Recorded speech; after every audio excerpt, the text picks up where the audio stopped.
Power. Now, all of us have experienced some form of power or the other. Either we have exercised power over other people or power has been exercised over us. When we think of power, what we want from powerful people is that they should be flamboyant. They should carry themselves with a sense of air that they are powerful people. Or we expect powerful people to instill fear in us. When powerful people are around us, people are running around everywhere and sort of doing things that they wouldn't normally do if those people were not around. Or we generally want powerful people to sit in a very special place. We want to keep them entertained. Now, this is our idea of power. Now, very often in India, we would excuse ourselves saying that this is Indian culture and this is how we treat people who are powerful. But this, of course, was questioned by Abdul Kalam, the late president of India, who once was invited to give a speech. And then when he went on stage, he found that among his colleagues, among normal chairs, there was this one special chair. And he said, I will not sit on that chair until that chair is removed and a normal chair is put in place. So of course, we can't always use the excuse that it's in our culture to expect people to be treated like this, or that we should be treated specially because we have power. Now, power is a very important thing, but what do we do with it as Christians? If you've watched the movie The Lord of the Rings, you will have come across the ring of power.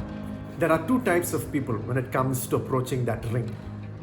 One group thinks that that ring can actually be used for good. The other group thinks that this ring can actually cause a lot more harm than do any good.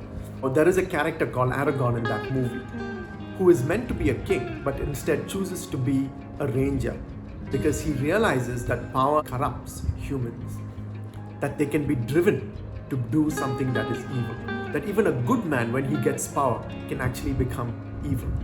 So when we look at Christ, what do we see? How does he handle power?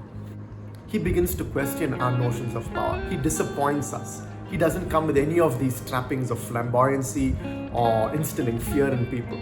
Jesus shows us three ways in which power can be used. One is he teaches us that power should be steeped in humility. In that story where Jesus is willing to step down and bend down and wash the disciples' feet, it should actually be the other way around. His disciples should be washing his feet. Instead, Jesus steps down and washes the feet of his disciples. What does that mean to us today? Of course, we will not have the chance to be stepping down and washing the feet of others. Really, it means, as of now, to use your power to benefit those who are at the bottom. And to use your power to benefit those who are at the bottom without expecting anything in return. The second thing that Jesus teaches us is that power should not be used for personal gain.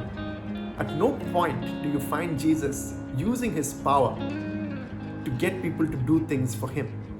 He doesn't perform a miracle and then in turn expects the one who has received healing to do something to him or for him in return. He doesn't use power for personal gain. The third thing is that Jesus teaches us that power should not be centered on us. He's constantly deflecting power. In several episodes, he's either giving glory to God or he just disappears from the scene. He is not attracting attention to himself.